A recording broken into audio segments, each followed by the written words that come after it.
Boa noite, sejam bem-vindos à Confraria da Padoca.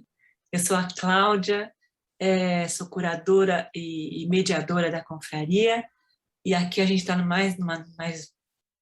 terceiro encontro da nossa travessia. Tem gente nova na casa, que eu já vi que tem gente que está entrando agora, mas nós estamos no comecinho, e viajar nesse sertão do Guimarães é um presente, cada vez que a gente entra nessa história, que a gente abre uma página, que a gente levanta uma pedra, a gente descobre um pedacinho de poesia.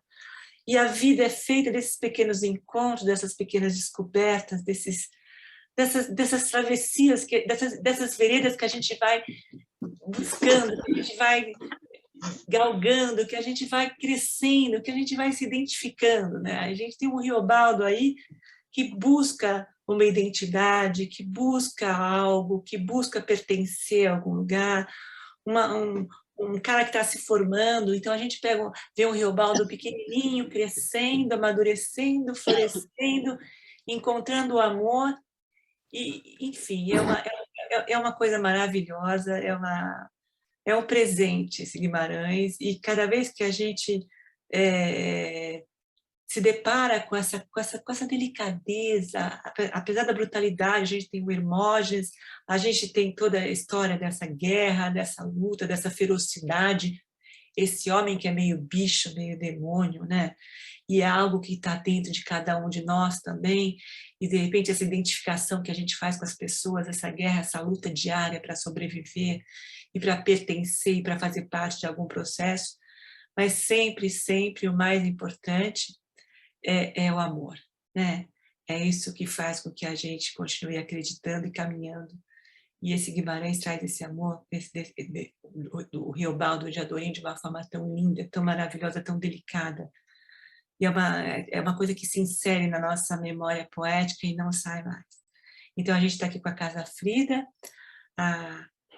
o Odilon, que daqui a pouco vai estar presente com a gente também.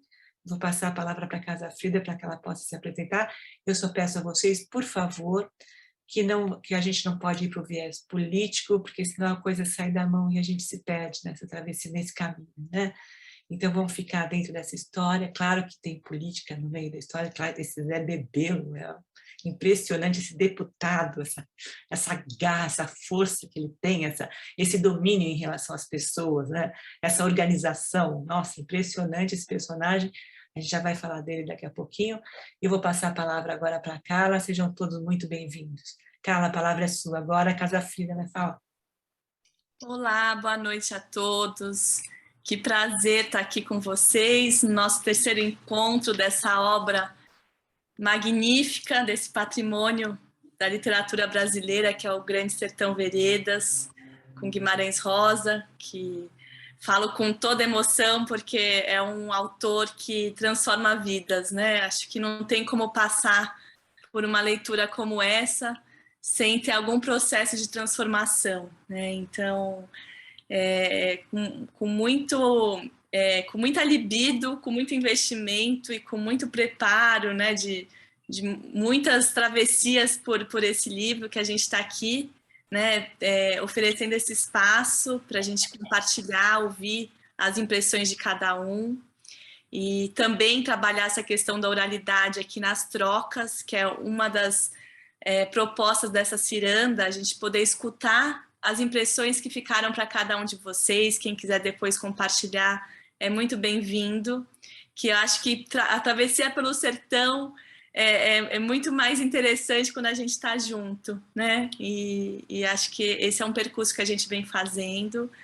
Cada vez, né, acho que quanto mais os encontros vão passando, a gente vai tendo um número um pouco menor, porque acho que diz também da complexidade que é seguir, né? Eu acho que não é uma leitura fácil, mas que bom que estamos aqui todos jagunços ou não, né? Fazendo essa travessia em conjunto. Eu sou a Carla Belintani, idealizadora do projeto A Casa Frida. Nós temos um trabalho em que a gente pesquisa o tema do luto relacionado com a arte. Somos psicanalistas em 7, tem a Renata Catassini, a Isadora Lousa, a Marcela Seff, a Fabiana Domingues, a Paula Mandel e a Carla Brás. Então, nós somos 7 psicanalistas estudando o tema do luto. E o Grande Sertão, para mim, é uma travessia do luto, né? É como uma aula da vida sobre esse processo de elaboração de perdas, né? E já entrando um pouquinho nessa parte da leitura, eu estou com a minha versão, que eu vou me basear um pouquinho falando com vocês, é da Companhia das Letras Padrão, né? Que a gente vai aqui discutir da página 96 até a 146. Né? Então, a gente está tendo também aqui como apoio essa edição de bolso, né? Para quem comprou também a cesta, ela vinha na cesta da Padoca, e que também todas as páginas está direitinho lá no site da confraria, tá? Mas já começando a falar dessa terceira parte que a gente vai discutir hoje, teria milhares de pensamentos que eu gostaria de compartilhar aqui com vocês, mas acho que é um momento crucial para a gente pensar assim, o que está acontecendo com o Riobaldo, né, nessa parte. Então, ele começa nesse ofício de professor, ensinando o Zé Bebelo, e ao mesmo tempo o Zé Bebelo ensina para ele, né, as estratégias da guerra, né? Ele acaba tendo uma relação muito próxima com o Zé Bebelo, né? Então ele já tinha, é um segundo momento, depois que ele foge de toda a proteção que ele tinha com o Silorico Mendes, né? E agora ele está tendo essa referência masculina que é o Zé Bebelo, e talvez ele se perguntando quem ele é. Ele é um professor, ele é um jagunço, né? E o Zé Bebelo, ele traz também essa questão, né? De certa forma, ter que tirar esses jagunços, né? Limpar um pouco esse sertão, né?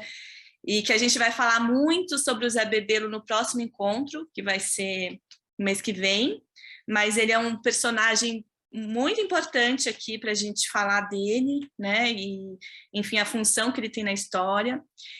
E aí, enfim, o Riobaldo, ele passa um período com o Zé Bebelo, e é quando ele depois resolve ir embora, né? Ele também foge do bando do Zé Bebelo para, enfim, traçar um outro caminho desconhecido. E é a partir dessa fuga, dessa segunda fuga que o Riobaldo faz, que tem um dos momentos mais maravilhosos também do livro, que é o reencontro com o menino, né? Que é na página 104 que ele tem esse reencontro, quando ele está participando do interrogatório com os tropeiros, né? E é uma passagem lindíssima, muito bonita, e ele vai identificando o menino pelo sorriso, pelo olhar, pelas mãos, pelo afeto. E aí uma pergunta, né, que eu gostaria de abrir, né, que é uma frase até do próprio Guimarães aqui no livro, desses caminhos ocultos que fazem a gente chegar até o amor, né? E porque não era algo que ele planeja, né? Como ele diz, é um destino dado, né? Na página 105, que até a Betânia cita essa passagem, e Odilon 1000 vezes mais bonita, mas tem uma parte que ele diz o seguinte: sempre que se começa a ter amor a alguém, o amor pega e cresce, é porque, de certo jeito, a gente quer que isso seja, e vai na ideia querendo e ajudando. Mas quando é destino dado, maior que o miúdo, a gente ama inteiriço, fatal, carecendo de querer, e é um só facear com as surpresas. Amor desse cresce primeiro, brota depois. Então, é maravilhosa essa passagem, né? E ele está dizendo desse reencontro, né? Desse amor dos começos, né? Um amor antigo que ele tem já com o menino, e tem esse reencontro do amor. E aí tem a questão da nomeação, que eu acho, enfim, uma das reflexões que eu fiz, claro que cada um tem a sua leitura, esses nomes do menino, quanto esse menino vai se transformando na história. E aí ele diz, ele se chamava Reinaldo, era o menino do Porto, já expliquei. Então, ele tem um reencontro com o menino, que é o Reinaldo, que ele faz a travessia que a gente falou no encontro passado. E aí um pouquinho mais para frente, tem várias passagens lindíssimas, né, que ele vai falar do Manuelzinho da Croa, desse feitiço que ele sentia pelo menino, desse amor,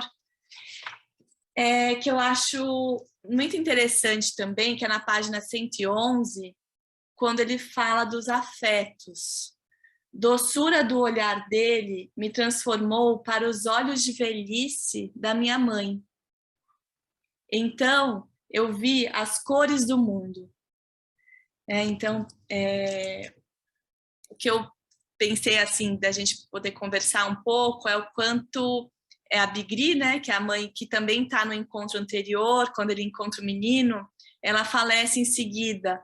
Tem essas passagens, esses rituais que o Riobaldo vai fazendo e o quanto ele vai vinculando a esses amores iniciais dele, que é a mãe, o pai, agora com o menino, esse processo de renascimento, né? Porque o amor, ele traz essa sensação que a gente está renascendo, né? Agora era um outro momento, ele já tinha passado por muita coisa desde a época quando ele era menino ainda, adolescente, agora ele aqui já é homem, já ensinou a usar bebê-lo, já está começando na vida de jagunço e reencontra o menino que traz todas essas cores do mundo, né? E acho que o que eu mais me tocou nessa passagem, eu acho que é a questão mesmo da nomeação, que um pouquinho mais para frente, na página 117, tem um momento em que o Diadorim vai revelar para ele o nome, né? O menino diz o verdadeiro nome, que é Diadorim, né? E aí ele diz: guarda este meu segredo. Sempre, quando sozinhos a gente estiver, é Diadorim que você deve de me chamar. Digo e peço, Riobaldo. Então, assim, o que eu fui pensando na questão da nomeação e da importância dos personagens do Diadorim é o quanto ele porta um enigma, né? Ele tem algo ali no Diadorim que ele começa com o menino, aí é o Reinaldo, agora já é o Diadorim, tem uma certa metamorfose nesse personagem, né? E aí é algo para a gente pensar, né? O quanto também o amor é algo de um enigma, que a gente não sabe, que a gente não apreende, que a gente não sabe exatamente o que é. A gente só vai sentindo essa transformação pesável, né? Que o Guimarães escreve tão bonito. E eu acho que da nomeação, pensando também na psicanálise, o quanto a gente também se faz pela linguagem, a gente se nomeia pela linguagem, né? E tem essa passagem que ele diz, né? O que é um nome? Nome não dá, nome recebe. Então, é um processo assim do Riobaldo descobrindo que amor é esse, né? Quem é esse menino que tem um nome agora que é Diadorim, né? E um aspecto que eu achei bem crucial assim para mim, que eu fui pensando, até quero ouvir vocês, que eu acho que isso foi dito no nosso primeiro ou segundo encontro, é um pouco dessa escrita circular do livro, que tem, né, esse desenho, não é nenhum segredo, mas é o desenho que tem no final do livro, que é esse símbolo do infinito. E para mim, né, nada que o Guimarães escreve é por acaso. Tudo tem algum motivo aqui, né? Então ele vai, é como se fosse uma caça ao tesouro, né? A gente vai ali a cada passagem encontrando esses tesouros, essas preciosidades que ele escreve, lindíssimas, né? Mas o que eu acho um ponto crucial dessa terceira parte que a gente está discutindo é realmente essa estrutura circular, quando a gente se dá conta desse enigma do que é o Diadorim, né? E aí eu penso no primeiro parágrafo do livro, quando ele começa, tem a palavra nonada, né? Que é no lugar que não é nada, no nada isso acontece, né? E também o quanto a gente é pego de alguma forma, surpreendido pelo amor, né? Que vem do nada e que nos invade e que nos transforma, né? E para mim eu acho que esse é o potencial da obra, né? Da obra ser algo uma obra tão única, porque o luto ele se faz também no contato com o amor. É preciso muita vida e muito amor para a gente conseguir passar por perdas, né? E nessa parte que a gente está discutindo, o Riobaldo, ele parece estar num processo de análise, né? E contando a história dele, né? Para esse outro que o escuta tão atento, e que, de alguma forma, é a partir do ato da narrativa que ele diz, né? Toda vez que a gente narra, tem uma transformação. Então, quando ele está descrevendo o Diadorim, parece que, de alguma forma, ele está descrevendo ele também, né? O próprio Riobaldo. E o que eu acho que é um ponto crucial assim, para a gente pensar do livro, né? Que a gente vai acompanhando o nosso herói nessa saga, né, do sertão, e o quanto também ele não sabe para onde ele está indo, né? Quem é o Riobaldo, né? A única certa certeza que ele vai, que ele mesmo também não entende tão bem, é que ele vai seguindo esse menino, né, que faz ele fazer travessias, passagens do rio, guerrear, né, seguir alguns ideais, e o quanto tem esse poder transformador, né, e, enfim, essa questão da nomeação do próprio Riobaldo, que depois vai se transformar no Tatarana, né, no Urutu Branco, vai ter, né, um Liso do Sussuarão, que ele vai, enfim, é um outro ponto muito importante da história, né? Mas o quanto o próprio Riobaldo está aqui nesse momento, né, já propondo o que ele está dizendo, né? Ele está falando de um luto, de uma situação muito difícil que ele viveu, e ele mesmo fala para o narrador: você ainda não entende o que eu estou dizendo. Tenha paciência, em breve você vai entender, né? Então é como se ele convidasse o leitor a ir percorrendo esse caminho com calma, né? O que ele está dizendo, porque ele também não entende, né? Tem coisas que a gente só vai entender depois, né? E eu acho que agora que a gente vai começar numa estrutura mais cronológica dos fatos, né? Que é também com a entrada do Zé Bebelo, a história vai tomando um formato, um corpo, né? E dessa surpresa, desses tesouros que a gente vai encontrando no caminho, que essa escrita incrível, maravilhosa do Guimarães, né? Então eu queria abrir um pouco mais falando desse reencontro, da questão da nomeação, né? E dizer, né, o quanto essa passagem me tocou, né? Que eu acho que esse nome que é um segredo, quanto também a gente fica se perguntando quem nós somos, né? Durante toda uma vida, né? Da onde vêm os nossos nomes, qual é o sentido da vida para cada um, né? E parece que é justamente nesse enigma, né? Nesse nome que é velado, que faz com que o Riobaldo encontre um sentido para a vida dele, né? Que é a partir da narrativa que ele faz dessa experiência com o Diadorim, né? Dessa passagem, desse amor que ele sentia, que dizia que era do demo, né? Que amor é esse? Então, acho muito bonito, né? Porque só voltando no encontro anterior, novamente ele fala, né? Amanheci minha aurora, quando ele faz a travessia do rio com o Diadorim. E aqui ele recebe de novo, né? Ele fala novamente como o Diadorim trazendo todas as cores para ele, né? Que ele consegue ver todas as cores que existem a partir do contato com o Diadorim. Então, acho que era um pouco o que eu queria dizer, e desse poder transformador da literatura do Guimarães, né? Que ele vai trazendo esses enigmas, e do quanto, de alguma forma, não tem como passar por uma leitura dessa e a gente não fazer um trabalho interno nosso, né? De questionamento, de perguntar quem nós somos, para onde nós vamos, cada um vivendo a sua própria guerra, né? Dentro do contexto íntimo e velado de cada um, mas o que nos faz prosseguir, né? O que é o amor para cada um de nós, o que nos motiva, o que dá sentido. Então, era um pouco o que eu queria compartilhar aqui com vocês, queria agradecer, dizer que eu estou muito feliz. E o Odilon, nosso convidado, ele está com um problema no aeroporto, ele mandou vários áudios, acho que em breve ele vai entrar. Eu vou dar mais uns minutinhos para ele. Qualquer coisa, eu tenho um vídeo que eu posso compartilhar do reencontro que o Odilon narra de uma forma belíssima, né? Mas vou dar mais alguns minutos para ver se ele retorna. Enquanto isso, acho que a gente podia dar abertura para a nossa ciranda e depois a gente volta a falar um pouquinho mais do Odilon. Então, tá liberado para quem quiser falar, basta levantar a mão. Estou muito ansiosa para escutar vocês. Gente, ô Lúcia, por favor, pede para a Mara acionar teu áudio, por favor, Lúcia.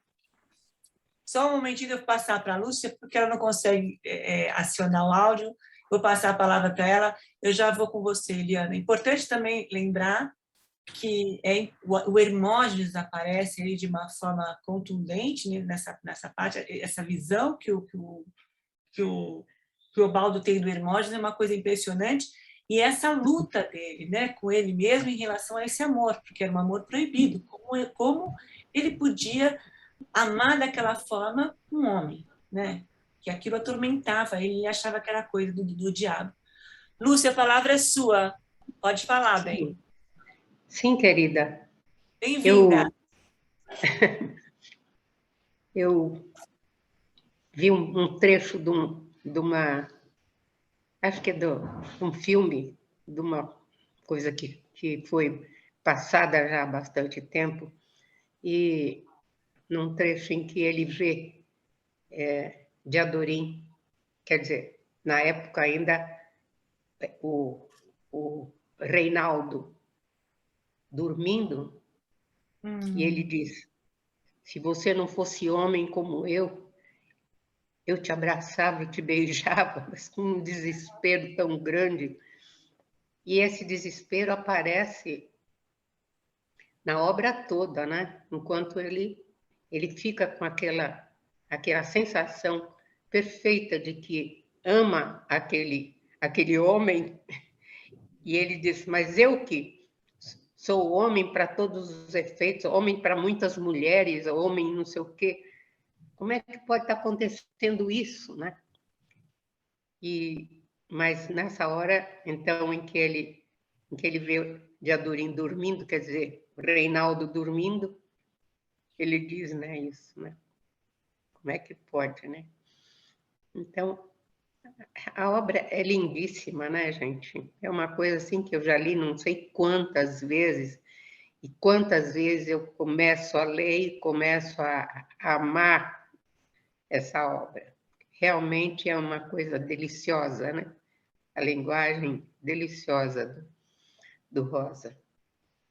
E do que a Cláudia estava falando é uma coisa interessante, que ela é tão jovem, né? Mas, e eu que sou bem velhinha, a diferença é grande, mas a gente se encontra aí, assim, tranquilamente, com a mesma simplicidade, com a mesma vontade de continuar lendo, né? De continuar conhecendo, sentindo as palavras e o jeito dele contar, do jeito dele narrar, né? Ele consegue passar para nós todos. Só isso, Cláudia, eu quero ouvir mais, porque eu já falei muito.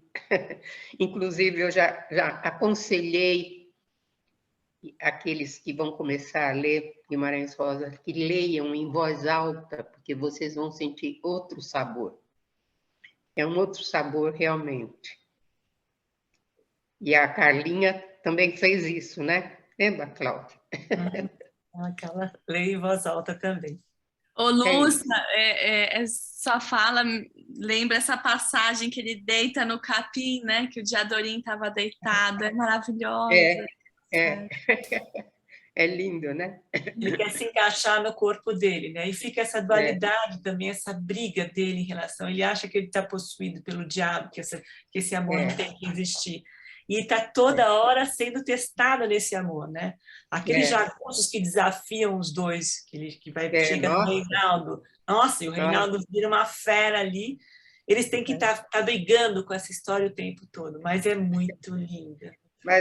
Mas o Reinaldo é mais rápido e bota a faca no pescoço do safado do... Como é que é? Godofredo? Não, bom, não lembro o nome do indivíduo. Então, é isso. Obrigada, Lúcia, obrigada pela presença.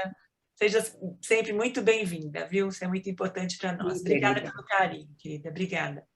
Agora, Eliana, a palavra é sua, Eliana. Bem-vinda, boa noite. Eliana, ativa teu áudio.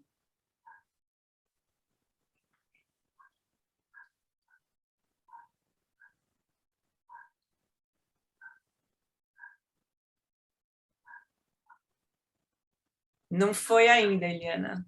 Agora. Agora foi. Boa noite a todos. Dentro das infinitas possibilidades, né, que essa obra maravilhosa nos oferece para reflexão e contato com a poesia, com a vida. Para mim, esse trecho que foi a leitura desse mês, eu fiz algumas associações, aliás, nem eu fiz, assim, elas me surgiram enquanto eu estava lendo, né? Que foi, assim, a história se não me engano, citada já pela segunda vez, que ele conta que o Medeiro Vaz queima a casa antes de sair para a sua vingança, né?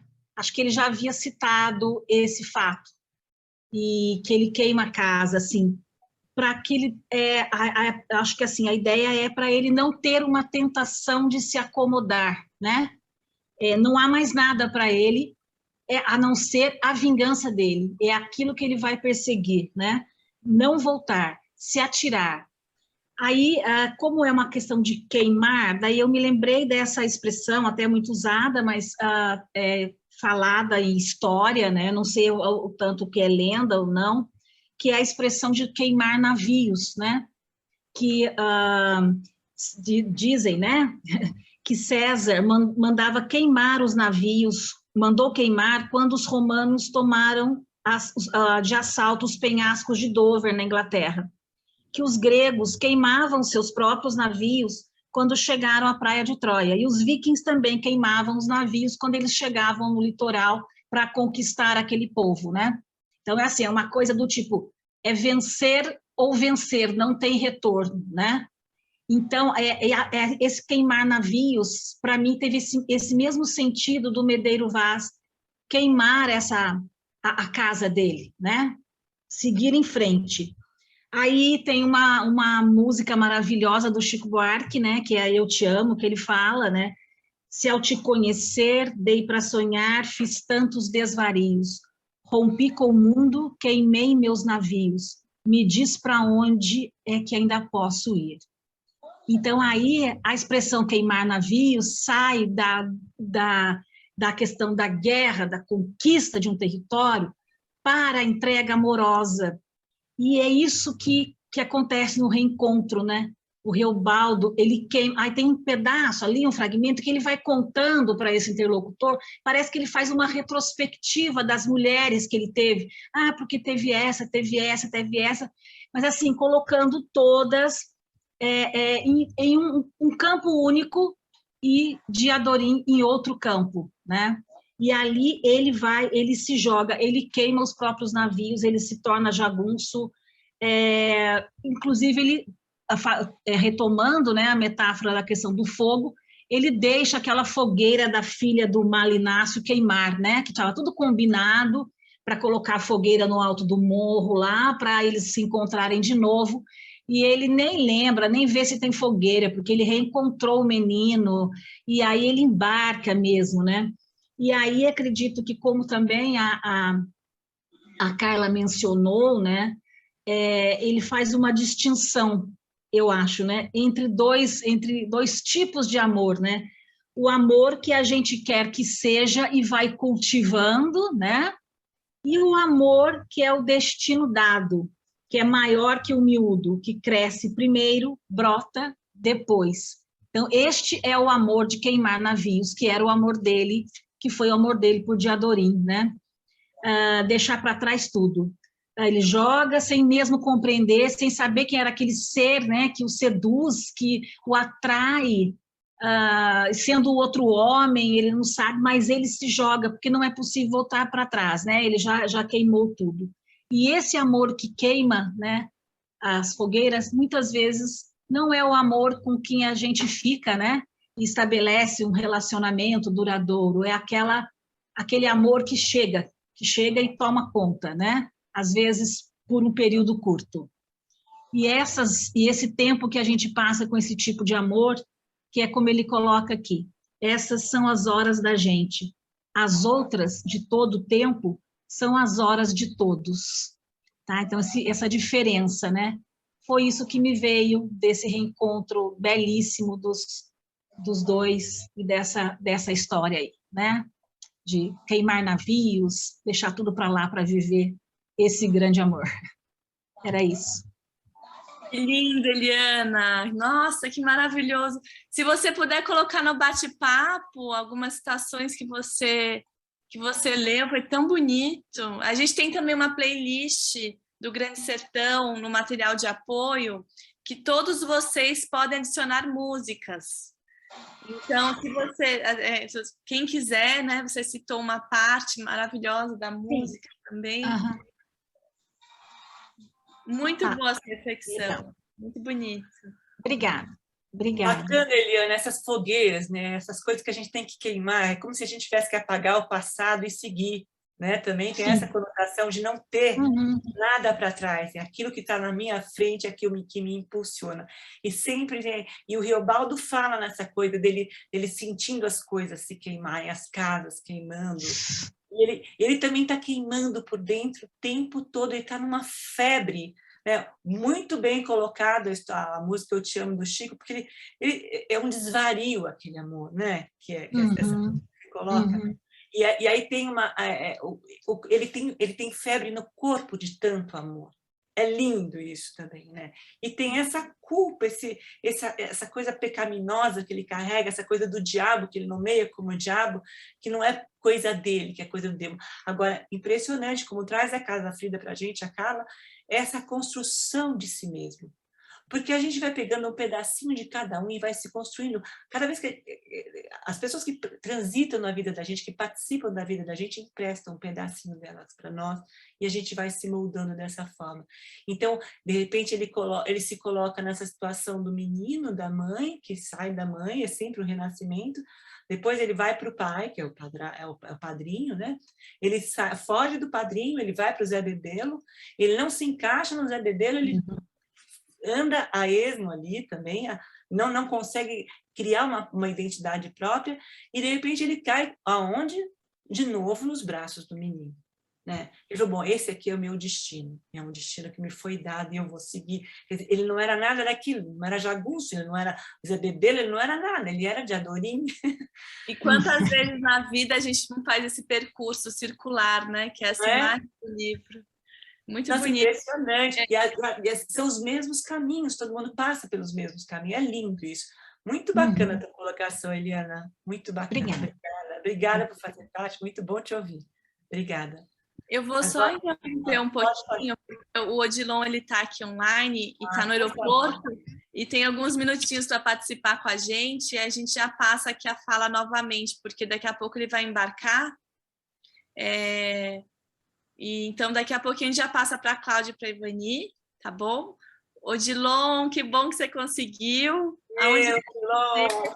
Muito bem-vindo ao nosso terceiro encontro. Então, a fala está com você. Ele? Não sei se você está ouvindo a gente. Eu acho que... Odilon, está ouvindo? Eu preciso achar ele aqui. Espera um pouquinho. Eu não estou achando. Você está achando ele, Carla? Não estou achando.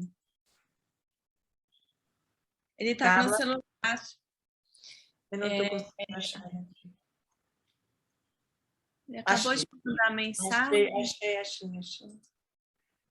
Peraí, tornar com anfitrião. Pronto. Coloquei já. São o imprevisível da vida, né? Faz parte, acho que... São as veredas.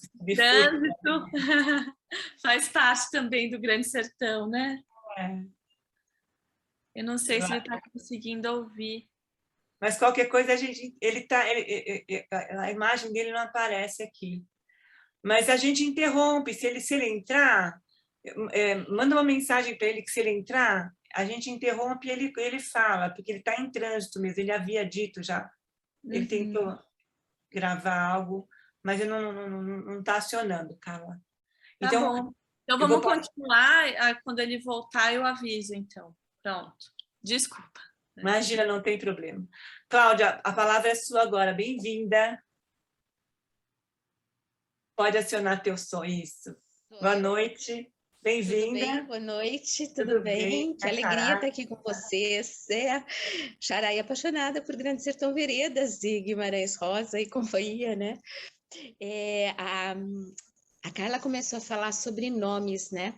E eu lembro que quando eu trabalhei com o livro em uma outra ocasião, eu pesquisei muito a questão do nome e, na verdade, toda a composição da linguagem, né? Porque o Guimarães Rosa tem um trabalho com a linguagem que é excepcional. E eu cheguei aí a uma conclusão. Primeiro, o número 3 é muito forte nessa obra como um todo. Há muitos elementos tríplices, né? Ele conta a história 3 vezes, a primeira vez para Zé Bebelo, a segunda para compadre meu Kelemem, a terceira para esse senhor desconhecido. Então, o número 3 permeia essa obra de uma maneira bem interessante. E Diadorim tem 3 nomes. Diadorim é o menino, Diadorim é o Reinaldo e Diadorim é Diadorim, né? Então, passa por essa multiplicidade. E dentro da análise dos nomes, né? Porque Guimarães Rosa não faz nada à toa, a Carla falou isso. Reinaldo, né? Tem rei no nome, aquele que reina sobre a vida do Riobaldo. Riobaldo é o rio cheio, né? É aquele rio caudaloso de tantas histórias, ele precisa dar vazão a essas histórias. Para reelaborá-las, né? O motor da narrativa é a elaboração das suas memórias, para que ele possa se deparar com elas e talvez entendê-las, processá-las ou reprocessá-las, né? Tentar encontrar o caminho no meio da neblina. E ele é o rei, né? Ele reina sobre a vida de Riobaldo. E depois também, o nome de Adorim, se a gente destrinchar, a gente vai ter Diá, que é um dos nomes para o diabo, né? No meio de trocentos nomes que aparecem aqui na obra, tem Diá, tem dor no meio, e a dor que ele sente, né, e que todos nós sentimos quando nós vamos vamos conhecendo a obra, né, e o in, né, que viria do inglês, né, a dor dentro, essa dor que está lá dentro dele, que o consome, que vem talvez do diabo, vem não sei de onde, né? Então, essa questão da nomenclatura me trouxe, assim, dos nomes, né? Me trouxe essa referência. E, é claro, vocês já falaram, mas assim, uma das coisas que mais me toca nessa prosa, que em alguns momentos é poesia pura, é a maneira como Diadorim apresenta as belezas do mundo para Riobaldo. É como se ele pegasse Riobaldo pela mão e fosse mostrando coisas que sempre estiveram ali, mas que só foram desvendadas pelo olhar de Diadorim, né? É como se fizesse a luz ali e Riobaldo conseguisse enxergar. E aí eu tenho uma conclusão que é muito particular, eu sei que muitos vão concordar comigo, para mim, me perdoe Capitu e Bentinho, mas o amor mais lindo da literatura brasileira é Riobaldo de Adorim, porque o amor, apesar de, num universo jagunço, masculino, violento, surge, eclode com uma pureza, com uma delicadeza, com uma força, que vai sendo, claro, administrado, né? Primeiro com um choque, depois com uma aceitação e depois com uma entrega.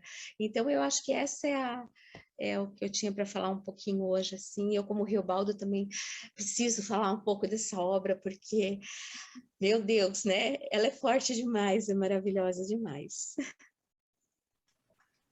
Que lindo você trazer a origem dos nomes, Cláudia. Maravilhoso. Faz todo sentido, né? Porque acho que o que a Cláudia fala também do Hermógenes, né? Porque o Hermógenes representando esse demo, né? E o quanto esses nomes têm origens múltiplas e os personagens também de alguma forma se misturam, né? Como ele diz, tem uma citação que fica tudo misturado. A gente vive para desmisturar as coisas, né?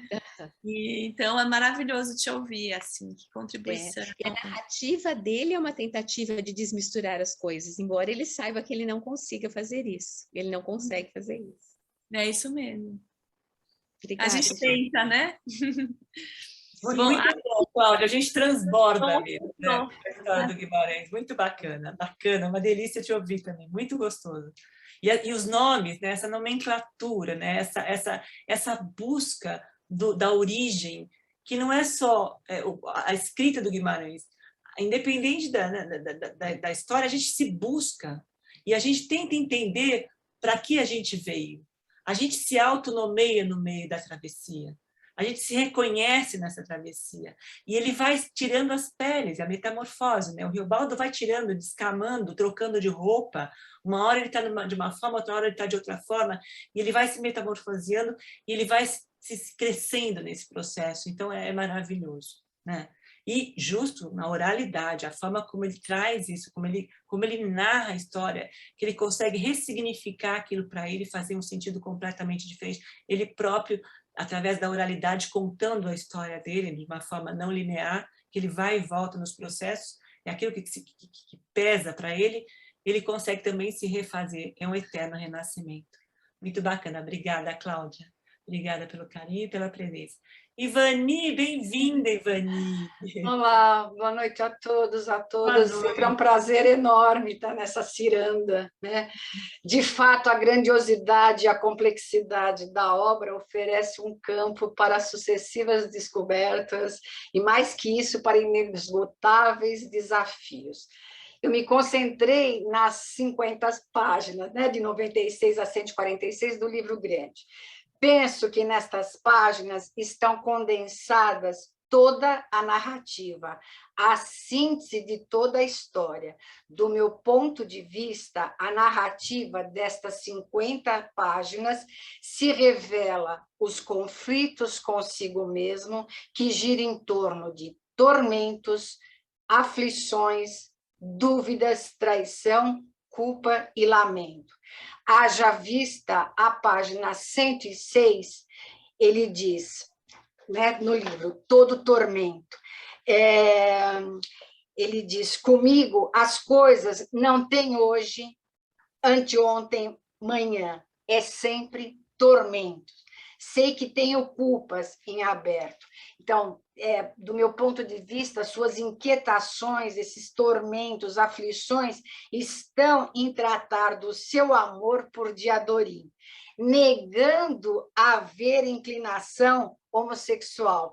A página 110, se vocês puderem me acompanhar, né, ele diz, mas ponho minha fiança, homem, né, na verdade, tormentos em tratar do seu amor por Diadorim, negando haver inclinação homossexual.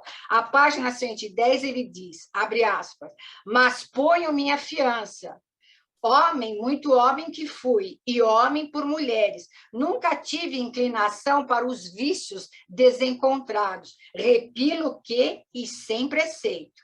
Do meu ponto de vista, ao negar os fatos, Riobaldo nada mais que faz que trazer à tona suas verdades maiores, verdades que ele não quer aceitar e precisa desmentir. Ao tratar do seu amor por Diadorim, nega haver inclinação homossexual.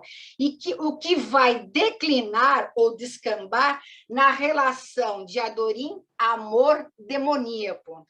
Ao contrário da Carla Belintano, que ela sublimou o amor, né, de Diadorim com Riobaldo, para mim, esse amor é um amor demoníaco. Para Riobaldo, o diabo é aquele que se espreita em quase toda a esquina, podendo estar sempre presente nas ações de cada um. Ele próprio se vê em muitos momentos próximo à sua presença, em situações das quais uma tensão faz questionar suas atitudes. A página 5, ele pergunta, então o senhor me responde, o amor assim pode vir do demo? O amor podia vir mandando do D? Ah, E Otacília, o senhor verá, ela eu conheci em conjuntos suaves, tudo dado e clareado, criatura de belezas. Agora, a página 106, ele diz, tudo tem o tempo, mas o mal de mim, doendo e vindo, é que eu tive de compensar numa mão e noutra, amor com amor. Se pode, vem horas, digo, se aquele amor veio de Deus, como veio, então, o outro, todo tormento. Né? Então, para mim, essa condensação dessas 50 páginas, ele fala do tormento, que é isso, né? Esse amor demoníaco que ele sente por Diadorim, porque ele é um homem, né? Enfim, a traição quando ele muda do bando, e o lamento, porque já está condensado nessas 50 páginas, né? O lamento, que é a morte de Diadorim. Página 141, que eu vou ler. Ele está falando aí de Otacília, então ele diz, ela não gostava de Adorim, e ele, tão moço, bonito, tão esmerado e prezável, aquilo para mim semelhava um milagre. Não gostava, nos olhos dela o que vi foi asco, antipatia, quando em olhar eles, os dois, não se encontraram. E de Adorim? Me fez medo, ela estava com meia raiva. O que é dose de ódio? Que vai buscar outros ódios. De Adorim era mais do ódio do que o do amor. Me lembro dele nessa hora, nesse dia tão remarcado. Como foi que eu não tive um pressentimento? O senhor mesmo, o senhor pode imaginar ver um corpo? Aqui eu penso que é a morte de Adorim que ele está descrevendo.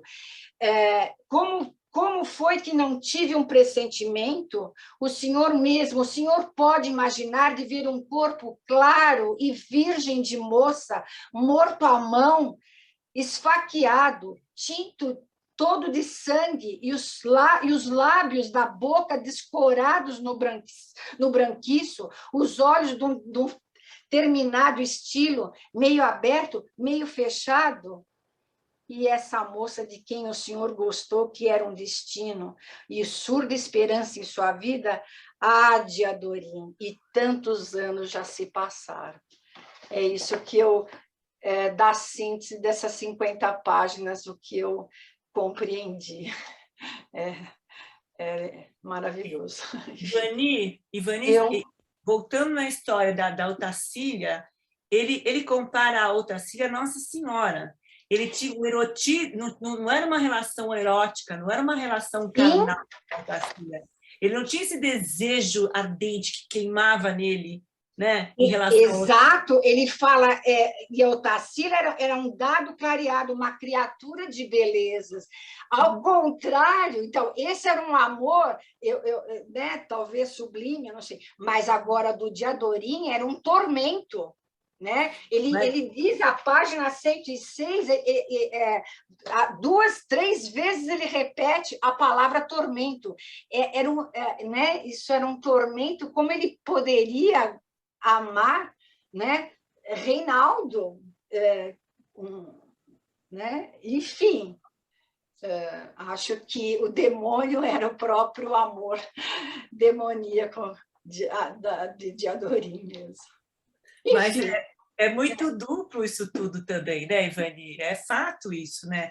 E o de Adorim era de um ciúmes absurdo, ele era possessivo até impressionante. Mas veja bem, no sertão, imagina onde que todos eles são machos, enfim, e ele se apaixonar perdidamente, na verdade era perdidamente, e só podia ser algo demoníaco, não podia ser real, né? Porque assim, ele se é um homem, por mais que ele descreve as feições, né, delicada, os olhos, né, as mãos, enfim, tudo, mas do ponto de vista de todos do bando, ele era um homem de Adorim.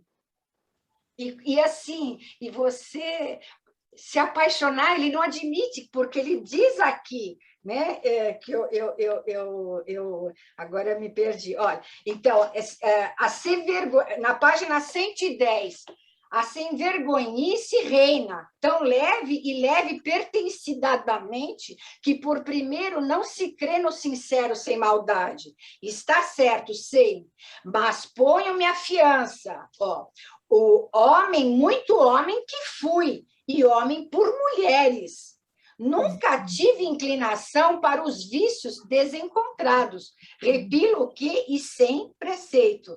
Então, o senhor me perguntará, o que era aquilo? Ah, lei ladra, o poder da vida. E assim vai, a página 106. Ele está, enfim, atormentado, né? São as aflições dele, como ele pode amar um homem.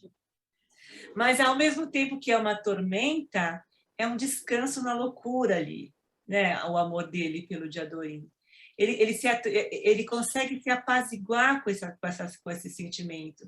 Ele consegue se encaixar na vida através desse sentimento. É claro que existe a culpa, existe... nem no final, ele se entrega literalmente. Quando ele volta, que ele encontra... esse encontro com o Reinaldo mais velho, né, que ele encontra o menino homem, né, ele faz este é o meu destino.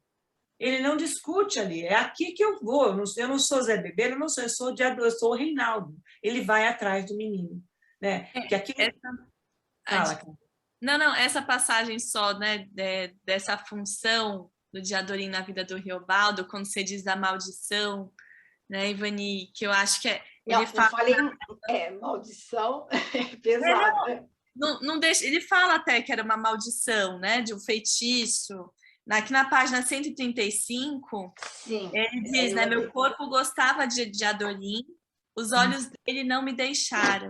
E aí ele faz um convite para o Diadorim ir embora com ele. Né? Ele fala, vamos embora dessa guerra, o que a gente está fazendo aqui? Né? Ele quer viver esse amor. E ele de jeito nenhum, né? Porque o Diadorim ele era muito voltado com a questão da vida de jagunço, do guerrear, de honrar. Né? Do pai também, né? Do pai também. Do pai. Mas, sem dúvida, tinha essa parte que ele fica... Então, né? mas são as aflições. Né? São aflições, são tormentos da alma da pessoa. É um tormento. É um tormento. Como? Mas como? Eu gosto de mulheres, etc. e tal. E aí... né? São as aflições, enfim, os tormentos. E ele fala 2 ou 3 vezes, ele repete a palavra tormento. Uhum. Né? É muito lindo, na verdade, é assim, né? Então, são inesgotáveis desafios essa obra, né? Você tem sucessivas descobertas, né? Eu estou dizendo um ponto de vista, enfim, da minha leitura que eu fiz nessa condensação de 50 páginas. E aí vamos ver o que vai dizer, porque esse roda-moinho, do meu ponto de vista, são as memórias que vão vindo e ele vai acrescentando, né? É um roda-moinho que vem, tormentas, culpas, traições, etc. Né? É como um roda-moinho que vem atormentando também, porque ele está contando isso já velho, então isso ainda atormenta, né? A culpa que ele, no final, que é a morte, né? Sim. Como se ele estivesse ressignificando esse passado, né? Uhum. Sem dúvida. Obrigada, Ivani, obrigada pela... Eu acho importante isso, essa coisa também de trazer essa tormenta, porque ele, de fato, ele se sente extremamente culpado, e a coisa do diabo, né? Porque quando a gente fala, mesmo o Hermógenes fazia parte do bando do Joca Ramiro, era um cara que guerreava, era um jagunço, era um cara que estava lá, e ele vai, né, entrando, o Hermógenes vai se mostrando, e o Riobaldo, a gente vai ver, né, já existe uma identificação do Riobaldo também com a história do Hermógenes. De repente ele olha aqui, mas será que ele vendeu a alma para o diabo, mas será que eu também poderia entrar numa história assim? Ele fala, né? né? E ele acaba se misturando naquele processo, né? Porque, na verdade, quando ele vira o urutu, né? Que ele vira o urutu branco, ele fica completamente diferente de todo ele põe um pouco esse amor de lado também. Ele vira lá o chefe do bando e está mais para frente. Mas eu acho importante essa passagem, acho importante a gente falar sobre isso e relacionar essa história também. Então, o Hermógenes é o cão, né, o homem, e ele fala daquela coisa. E como ele descreve essa passagem, esse olhar, o sadismo, a maldade, aquela coisa, o cara que não tirava o pé do chão, que arrastava os pés no chão, né? E ele tenta aliciar o Riobaldo, e as pessoas não conseguem enxergar aquilo. Impressionante como ele pressente a coisa ali, né? Enfim. Mas obrigada, Ivani, obrigada pela presença. Sandro, agora a palavra é sua. Seja bem-vindo, boa noite. Ativa teu... Isso, pronto. Ativou. Boa noite a todas as pessoas. Estão me ouvindo? Super bem, super bem. Quero agradecer a todas as falas das pessoas todas. A Ivani fez uma fala muito bonita. Quero agradecer a presença da Carmen ali com seu vinho. Carmen, roda esse vinho para a gente, Carmen. Que linda, viva! Mas só para dizer, assim, saindo um pouco dessa temática específica, mas voltando assim para a construção da narrativa, da obra, né, eu fico pensando assim que há uma série de referências a outras obras literárias que é muito óbvia, por exemplo, a presença do Fausto, do Goethe, né? Evidentemente, em função do todo o evento pactário, né? Então, esse pacto faustiano, fáustico, né? Melhor dizendo, né? Então, ali, né? eu vejo Hamlet, porque, por exemplo, os conflitos de Adorim são conflitos hamletianos, né? Porque o pai morre pela mão do maior inimigo, e ele jura vingança, ele vai fazer toda a sua jornada hamletiana de vingança, e ao matar o assassino do seu pai, morre junto, e morre com faca, né? Como está lá, com arma branca, como está lá no Hamlet. É muito interessante essas vinculações, eu fico assim, de queixo caído, assim, com a habilidade do Rosa de costurar essas coisas todas. Eu vejo também o Dom Quixote e vejo o Édipo. Eu vejo o Édipo na fuga que o Riobaldo empreende da fazenda do seu pai desconhecido, né? Que é o pai, mas ele não sabe que é o pai, e aí ele descobre que é o pai, porque alguém vai dizendo, como o Édipo, quando está em Colono, e que é revelado, olha, o teu pai não é teu pai, não. Aí é o contrário, o Édipo. Essa pessoa que diz que não é teu pai, Riobaldo. E ele empreende fuga, ele vai embora, e ele vai procurar, meio aleatoriamente, mas ele vai para o curralinho, né? Do curralinho ele vai se colocar como professor de crianças, mas quando chega lá na fazenda é o Zé Bebelo, ele conhece o Zé Bebelo, ele ensina Zé Bebelo, depois ele entra nesse bando todo, ele percebe que ele não deve continuar, ele foge também de Zé Bebelo. E essa fuga é uma fuga de piana, é uma fuga aleatória que vai jogar ele nos braços de quem? Do grande encontro da vida dele, que é esse momento que a gente vê agora, que foi selecionado por vocês, né? Que é o encontro, é o momento do reencontro com o menino, né? Ele vai para os braços, né? Nessa fuga, nesse empreender, essa fuga edipiana, ele cai justamente como Édipo no caminho da sua tragédia, né? Porque ele vai se tornar esse herói trágico que não morre, né? Mas que vê todo o seu amor, né? Impossível de se realizar. E o Dom Quixote, porque eu fiquei pensando assim, olha, gente,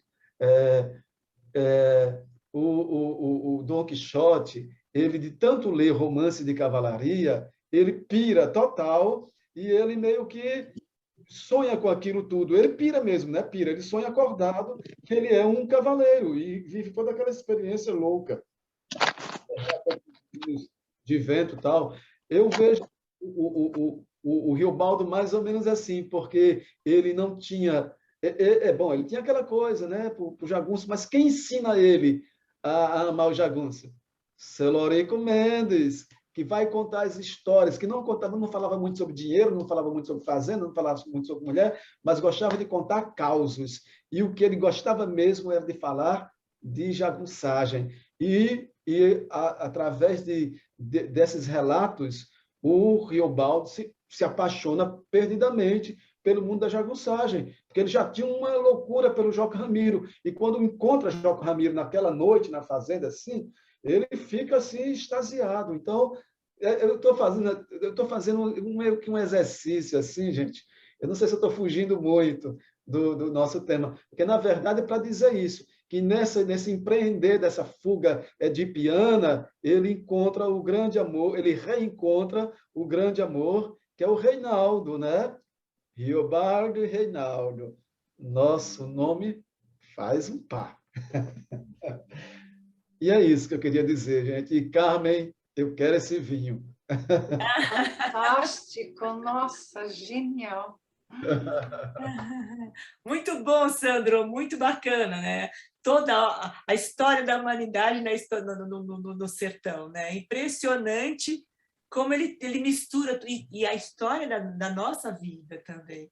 É importante essa coisa, as pessoas, não consigo.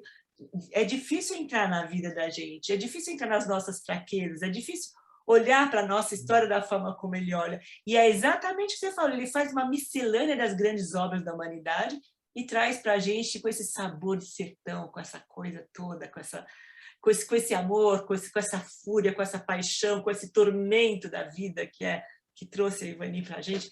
Enfim, é muito lindo, é uma mistura, é um caleidoscópio da vida. Ele é fenomenal, né? Muito bem colocado, Sandro, essas referências que você traz. É isso mesmo. Belíssimo, ótima relação. Carmen, antes de passar para você, eu queria te fazer uma pergunta, porque é tão bom ter você aqui com a gente. Como o Odilon hoje não vai estar ao vivo, a gente pensou que você é uma presença ilustre aqui, com a sua leitura, com a sua oralidade, que é tão bonita. E aí eu queria te perguntar, que a gente pensou em passar um trechinho do Odilon, que está gravado, se a gente passa antes ou depois da sua fala, o que você prefere?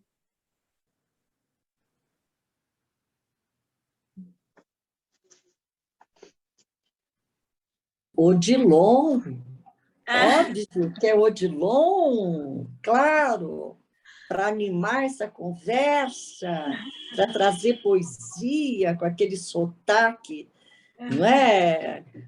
Riobaldense, não sei, de adoriniano. Vamos ao Odilon, claro. Então, pronto, a gente mexe então com você. Eu vou compartilhar a tela, porque ele pediu 1000 desculpas, que ele tentou entrar, caiu várias vezes, está no aeroporto, o sinal está muito ruim, mas ele me orientou a passar um trechinho aqui para a gente. Vamos ver se vocês conseguem ver. Vocês estão vendo a minha tela? Sim? Tá sim, cara, dá para ver sim. Tá ativado. Ele, fofo. Acordei só com aquele malinaço me chamando para jantar. Cheguei na sala e dei com outros 3 homens. E o arrieiro, dono da tropa, me fez muita interrogação, enquanto que me ouviam mais um homem, tropeiro também, vinha entrando na soleira da porta. Aguentei aquele nos meus olhos e recebi um estremecer, um susto desfechado, mas era um susto de coração alto. Parecia a maior alegria. Só flagrante conheci o moço tão variado e vistoso. Era, pois sabe o senhor quem, mas quem mesmo? Era o menino, senhor, sim, aquele do Porto de Janeiro, daquilo que lhe contei, o que atravessou o rio comigo, numa bamba canoa toda a vida. E ele se chegou, eu do banco me levantei, os olhos verdes, semelhantes grandes, o lembrável das compridas pestanas, a boca melhor bonita, o nariz fino, afiladinho, arvoamento desses, A gente estatela e não entende. Quem dirá o senhor, eu contando só assim. Eu queria ir para ele, para abraço, mas minhas coragens não deram. Porque ele faltou compasso, um rejeito de acanhamento, mas me reconheceu, visual. Os olhos nossos, donos de nós dois. Sei que deve ter sido um estabelecimento forte, porque as outras pessoas, o novo, notaram. O menino me deu a mão, e o que mão a mão diz é o curto. Às vezes pode ser o mais adivinhado e conteúdo, isso também. E ele, como sorriu. Digo ao senhor, até hoje, para mim, está sorrindo. Digo, ele se chamava o Reinaldo. Mesmo que estou contando, depois é que eu pude reunir, relembrado e verdadeiramente entendido. Porque enquanto coisa assim se ata, a gente sente mais é o que o corpo próprio é coração bem batendo.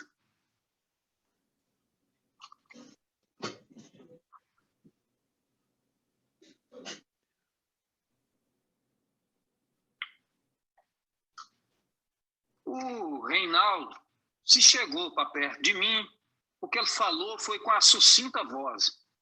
Riobaldo, pois tem um particular que eu careço de contar a você e que esconder mais não posso.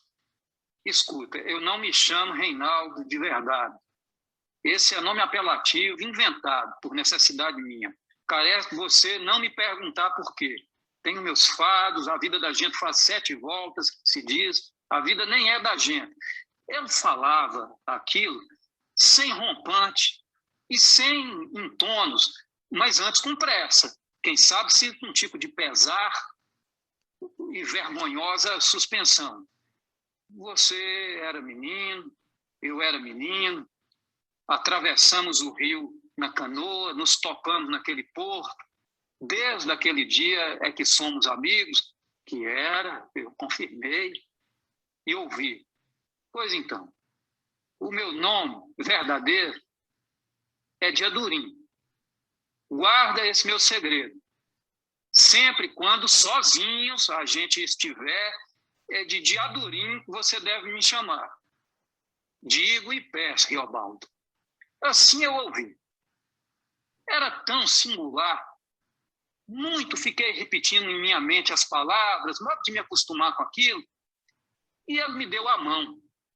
Daquela mão, eu recebi as certezas dos olhos, os olhos que ele punha em mim, tão externos, quase triste de grandeza, deu alma, um cara. Adivinhei o que nós dois queríamos, logo eu disse, Diadurim, Diadurim, com uma força de afeição. Ele, sério, sorriu, e eu gostava dele. Gostava. Aí tive o fervor de que eu carecesse de minha proteção toda a vida. Eu terçando, garantindo, punindo por ele. Aquele dia fora meu, me pertencia. Reinaldo, Diadurim me dizendo que este era real, o nome dele, foi como dissesse notícia do que em terras longes se passava. Era um nome. Vê o quê? O que é um nome? Nome não dá, nome recebe. Da razão desse encoberto, nem resumir curiosidades. Caso de algum crime arrependido fosse, fuga de alguma outra parte, ou devoção a um santo forte, mas havendo o eu querer que só eu soubesse e que só eu esse nome verdadeiro pronunciasse, me entendia aquele valor. A amizade nossa, ele não queria acontecida simples, no comum, sem encalço. A amizade dele, ele me dava. E a amizade dada é amor.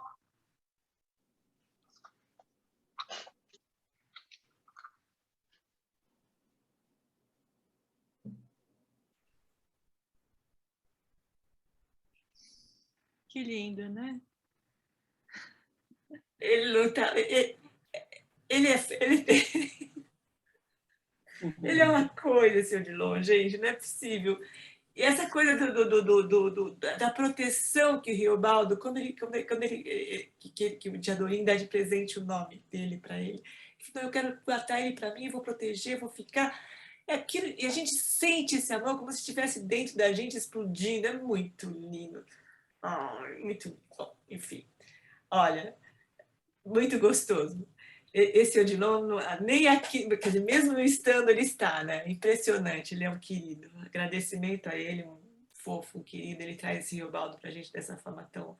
E eu abri falando da questão do olhar, né? Como o Odilon nos capta com o olhar dele, é impressionante, né? E ele vai voltar em novembro na Sala com Clarice, de novo, que ele vai fazer uma nova apresentação, todos os sábados de novembro vai ser. É maravilhoso, gente, assim, imperdível.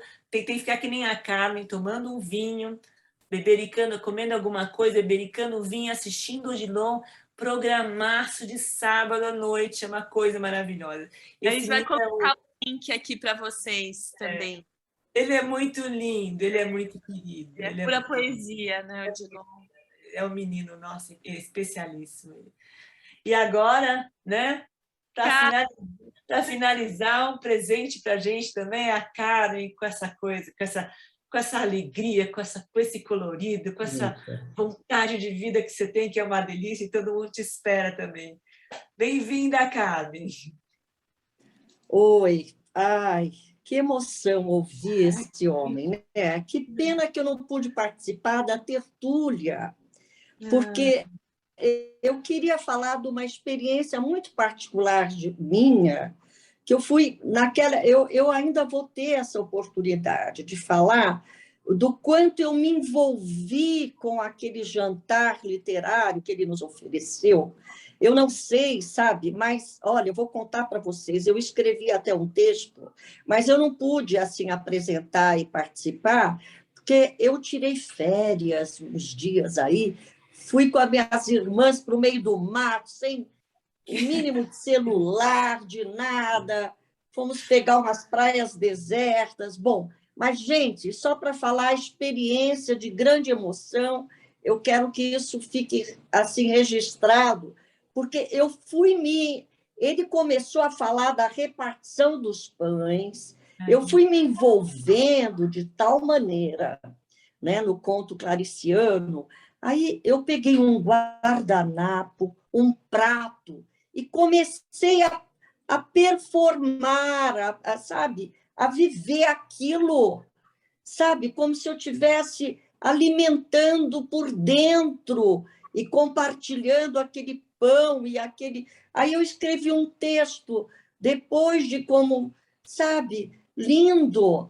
E depois, gente, eu tenho um prato aqui, aí eu limpava os lábios, tomando vinho, e eu tenho um prato aqui que é muito interessante, que é um prato que está escrito assim, quer namorar comigo, só que com o meu batom, eu escrevi assim, Clarice, com o meu batom no fim, quer namorar comigo? Sabe? Então, essa foi a minha performance. Foi lindo escrever no prato com o batom, isso, depois de ser alimentada, como esse amor do Diadorim, sabe, por Riobaldo, é alguma coisa que acontece no acaso, sabe, são epifanias. Isso, eu estou me arrepiando aqui, porque essa história desse reencontro é uma epifania, está aberto ao acaso, eu não sei o que acontece, sabe? É meio que na distração as coisas acontecem, você não fica procurando, não é? Mas as coisas acontecem. Quer dizer, a gente está aqui hoje compartilhando essa leitura, né? Repartindo esse pão que alimenta a nossa por dentro, na travessia de cada um de nós, nessa pergunta, desde que o mundo é mundo, quem sou eu?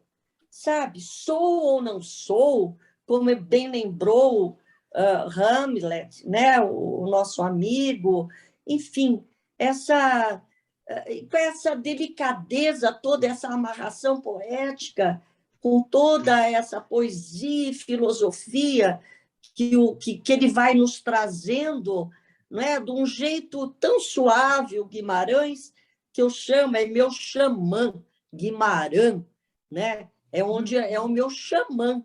Eu não sou espiritualizada, essas coisas, nada, mas eu me encontro muito, porque eu quero, a cada frase que eu leio, por exemplo, ele diz assim, contar é muito dificultoso, falar aqui, porque quando a gente está falando, mesmo desse texto, nós estamos falando de nós, da nossa busca, não é?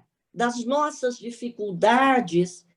E é dificultoso, ele diz, não pelos anos que se passaram, mas pela astúcia que tem certas coisas passadas, de fazer balancê, de se remexerem dos lugares.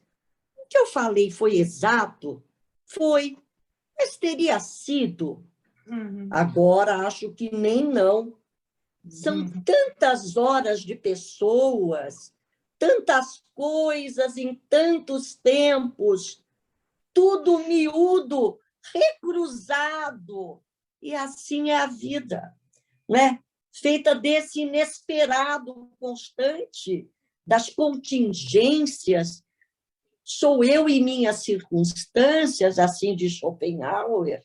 Eu vejo aqui Schopenhauer, e assim, né, numa certa tristeza que permeia isso, essa parte de querer ficar sozinho, quando ele diz que exercício bonito, quanto a gente precisa do estar só para pensar sobre a gente, quando ele diz aqui nesses trechos que competem a nós aqui nesse encontro de hoje, ele diz, às vezes eu não queria nem ficar com o Diadorim, mas, ao mesmo tempo, ele deita naquela marca do corpo do Diadorim, naquele matinho, não é? Naquele formato de corpo, como que se metamorfoseando em Diadorim ali, sabe?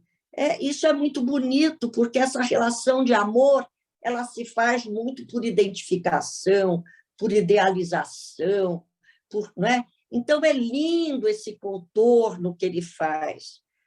Como a sagacidade desse grande autor, que nos provoca a todo momento, na redundância de duas palavras que ele repete muito. Mire, veja. Mire, veja. O senhor talvez não entenda. Mire, veja. Mire, veja. Não é só mirar, né? Esse mirar é mais no espanhol que a gente usa. O mire, mira, né? Mas mire e veja. Quer dizer, não basta só olhar, você tem que perceber os detalhes do passarinho lá na croa de areia que forma no rio, o passarinho mais lindo, a diversidade de vida que existe, de pessoas. Eu queria só chamar atenção por essa diversidade que ele aponta ali nos homens, ele começa a perceber que um se trajava com uma touca vermelha, o outro ficava ali cortando fumo na palma da mão e fazendo o seu pito, o outro, não é? Enfim, então essa diversidade, havia um respeito ali, sabe? Então essa observação de você ver o outro na sua inteireza, ninguém ficava nu, mas cada um tinha um jeito diferente de roupa, de se postar. Então, poxa, quanta lição, né? Nesse trechinho ele traz para a gente. Que a gente se metamorfoseia em pessoa, você vai se transformando, é difícil contar a nossa história, a gente nunca sabe direito quem eu sou, sabe? O sertão é o certo e o incerto, não é? Ele diz isso numa frase aqui. Então, nós somos feitos de tudo isso, né? Desses cheios, desses rasos, dos profundos, do baldo, quer dizer, do carecido em nós, o rio baldo. Baldo é um adjetivo que quer dizer carecido, que está faltando, não é? E é nessa entrecruzada com as pessoas, com os pássaros, com a natureza, que lindamente ele... Que coisa mais linda quando ele fala que o jagunço tem regras ali, e ele chama atenção para a gente ver como se comporta uma boiada. Às vezes é o bando de bicho que o jagunço se guia, né? A jagunçada. Ele diz isso aqui. Então, para a gente observar mais esse homocentrismo, não vamos nem dizer da questão do gênero, homem e mulher, o amor está acima, além ou aquém, não se sabe, de tudo isso. É algo inesperado, a surpresa acontece. E a gente precisa estar aberto a isso. Isso muda a nossa vida. E observar como um boi se comporta, uma manada, quando precisa defender, defende, com unhas e garras, não é? E tudo, quer dizer, gente, quantas lições, né, para a nossa espécie humana, né, que nós estamos entre tantos diferentes, somos tantos seres vivos, enfim. Eu me emociono demais, aprendo demais com tudo isso, a cada referência, e as questões políticas, não é? E na vez passada eu me referi a Spinoza, né? A questão dos sentimentos, e agora eu me deparo aqui que tem um vigário que chama Spinoza, está aqui no meio dessas linhas, né? Falo, puxa, né? Eu não sei, isso assombra a gente, né? É demais, é arrepiante, não é à toa que você chorou aí, quer dizer, a forma amorosa como o Odilon fala, não é? Com a gente, ele encarna essas personagens e a gente se derrama mesmo em afeto, em querer se... Ai, não sei nem dizer, mas é isso, uma grande emoção. Eu faço questão de estar aqui com vocês, porque vocês estão me fazendo mirar e ver, não só mirar e nem ver, mas as duas coisas, sabe? Um grande beijo. Obrigada. Beijo. Carmen, que delícia te ouvir, que gostoso, que energia, preenche. Eu acho que você tem um pouco do Odilon em você também. Você preenche, você transborda e traz isso para a gente vira rio. Nós estamos com você. Muito lindo, muito gostoso. Que delícia te ouvir, muito delícia. Esses caminhos, essas histórias, é humano, somos nós, é nossa história junto. Ai, como a gente precisa de água, de ser água dessa plasticidade do rio, sabe? De se desviar dos obstáculos, de aceitar o que vem, sabe? As barreiras que tem, sabe? Desviar das pedras, não ser tão duro, mas ter essa maleabilidade, essa flexibilidade. Isso significa tolerância, sabe? Abrir-se para o outro, para o inesperado, fazer-nos uma surpresa. Que linda isso, ser rio, é tudo que a gente precisa. Beijo. Beijo, até. Sinta-se abraçada, obrigada. Linda, linda. Carmen, coisa linda. Eu também só vou fazer um breve comentário, muito rápido, que eu acho que a gente se permitir ser mais Riobaldo, né? De se permitir ser mais faltante, né? Pensando nisso que você traz, né? Para a gente amar inteiriço fatal, a gente tem que estar faltante também, né? Se entregar para esse rio. Né? Eu acho que é desse amor que a gente está falando também, né? Que é o amor ao país, ao outro, ao próximo, né? Ao amor romântico, ao amor entre amigos. Então, que maravilha, que bom você trazer o rio aqui para a gente. Obrigada, Carmen. Linda, linda, Carla, linda. Linda, Carla. Que delícia, obrigada, Kida, obrigada, Carmen. Leila, a gente está aqui já. Leila, a palavra... Finzinho. No Sim. finzinho. Hoje eu fiquei encantada com as falas das minhas antecessoras, principalmente da Eliana, e inclusive eu tinha selecionado o mesmo trecho do livro para ler. Então, eu acabei curtindo muito mais. Mas, assim, eu queria só acrescentar algo, que é o seguinte: para mim, o que me chama mais atenção até agora é o caráter ético do protagonista, né? Para mim, o Riobaldo é um homem ético, né? Na medida em que ele se angustia com tudo, né? E ele não age nunca por impulso, as coisas estão sempre ponderadas e é por isso, né, que ele sofre, né? Ele sofre porque ele pondera. E tem uma coisa interessante, né, para pensar. Ele gosta muito das mulheres, né? Sexualmente, ele gosta muito das mulheres. Então, tem 3 que se destacam, que é a Inhorinhá, a Otacília e a Rosa Guarda, né? E é interessante, eu antes achava que o fato dele ter se apaixonado pelo Diadorim era pelo fato dele, dos traços muito finos, né, da beleza, lembrá-lo de uma mulher. Mas eu não acho mais isso. Eu acho que ele se apaixona exatamente porque Diadorim é um homem. Tudo bem, Diadorim é de gênero, é uma mulher, mas ele é um homem, inclusive, ele tem uma masculinidade a ponto de enfrentar, né, com vantagem a jagunçada toda, né?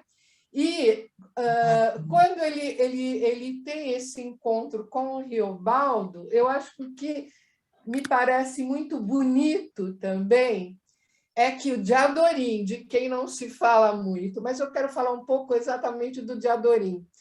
Ele traz, inclusive, um lado que é poético, né? A parte da rudeza que ele apresenta. Então, ele fala do passarinho, ele fala das flores, ele fala de uma série de coisas.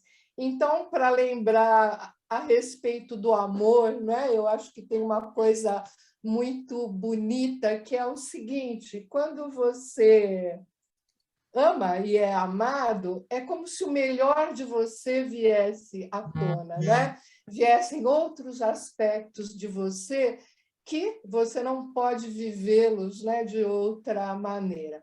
E aí, assim, só para completar, chama também muita atenção ele ter o Guimarães Rosa ter bancado esse romance, né, em tempos tão remotos aí, né? Então ele teve uma coragem, eu acho, muito grande de ter exposto esse romance. E ele se correspondia em cartas com o Manuel Bandeira, que era apaixonado pela obra do Guimarães Rosa.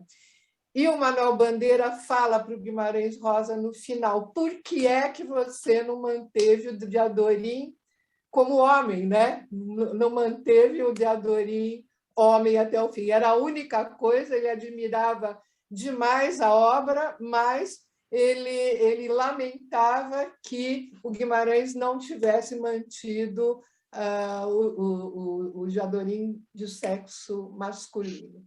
Então, é isso. Uma boa noite. Adorei o encontro. Saudade de vocês. Obrigada, Leila. Obrigada pela presença, pelo carinho, delícia. Muito bom estar com vocês, gente. Então, aqui, a gente está encerrando. Carla, a Maíra quer saber qual... Maíra, eu preciso saber qual é a passagem, tá? De um dos trechos que você leu do livro de apoio, tá? Preciso da a passagem. Depois, se precisa, qualquer coisa, a gente não tem como falar aqui. Não sei que ela está aqui, enfim.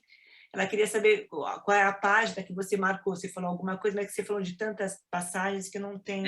Depois, qualquer coisa, a gente envia do YouTube e manda para ela. A gente checa. Mas, gente, foi linda a noite. Obrigada pelo carinho, pela presença. Eu acho que a gente, de alguma forma, virou rio hoje.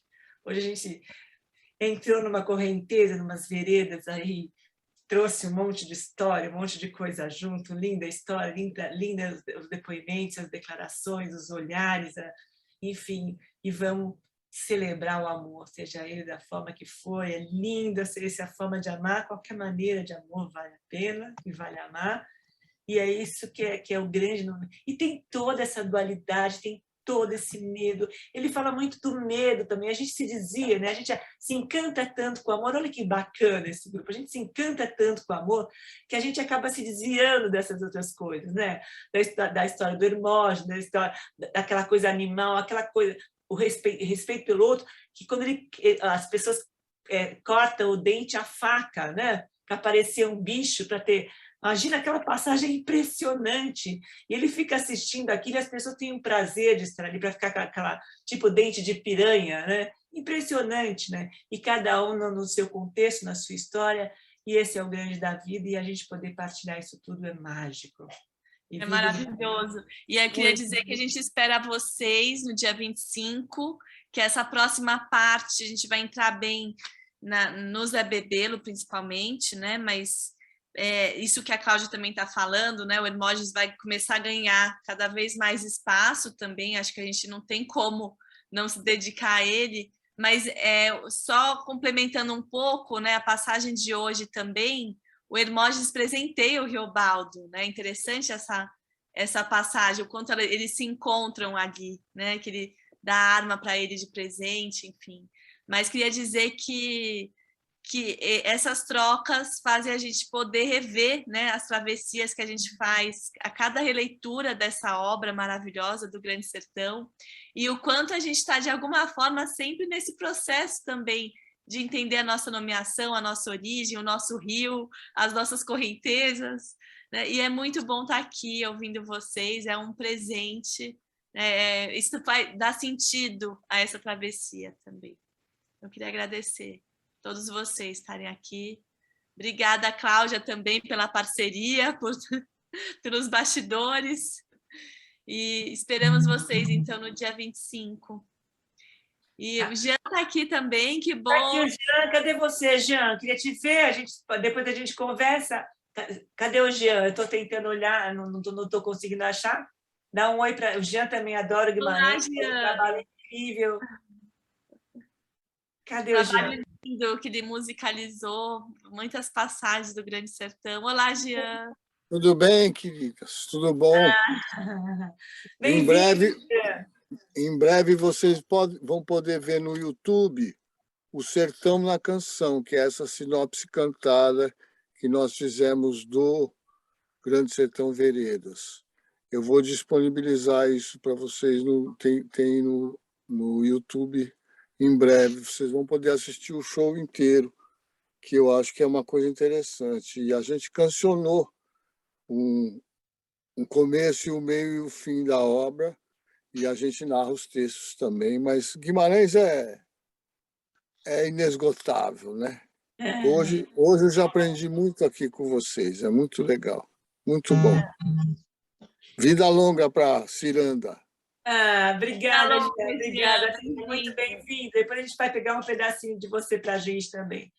Gente, obrigada pela noite, obrigada pelo carinho, pela presença. Muito bom estar com vocês. Um brinde à vida, seja a forma como a gente escolher para poder brindar. Brinda com o coração, com água, com vinho, mas um brinde. Vamos celebrar a vida, porque passa muito depressa. E esse rio corre, que anda, que vai, que se movimenta, e a gente está no meio disso tudo. É muito bom estar com vocês nessa travessia.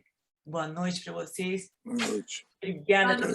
Boa noite. Um abraço para todo mundo. Tchau, Leila. Tchau. Tchau, Marta. Boa noite. Tchau, Bel. Silvia, boa noite. Ana Maria, boa noite. Obrigada. Adorei. Monique, bem-vinda. Zé Carlos, não te ouvimos hoje. Lindo o teu trabalho, Zé Carlos. Está lá no nosso site. Muito bonito. Muito eu fiquei emocionadíssima, cheia das palavrinhas no meio. Gente, entre no site. Ele fez um trabalho lindo, Zé Carlos. Ele fez uma ciranda com várias palavras, várias frases. E aí, cada encontro, ele criou uma mandala. Lindo. Adorei, Zé Carlos. Já fiz a de hoje, depois eu mando para cá, ela coloca lá. Obrigada. Beijão. Beijo. Obrigada, Liara. Obrigada, Mônica, também. Ó, Carol. Obrigada. Ilma, querida. Cristina, Ana, obrigada pelo carinho. Maria do Socorro também. Mônica, a Mônica, que querida. Estou feliz de estar com a gente, Mônica. Bem-vinda. Lúcia, que delícia! A Lúcia trouxe o Manuel de Barros aqui para a gente, adorei, no bate-papo, muito gostoso. Seja muito bem-vinda também. Eliana, uma delícia te ouvir também. Muito bom estar com vocês, gente. Muito bom, obrigada pelo carinho. Lúcia, obrigada, meu amor.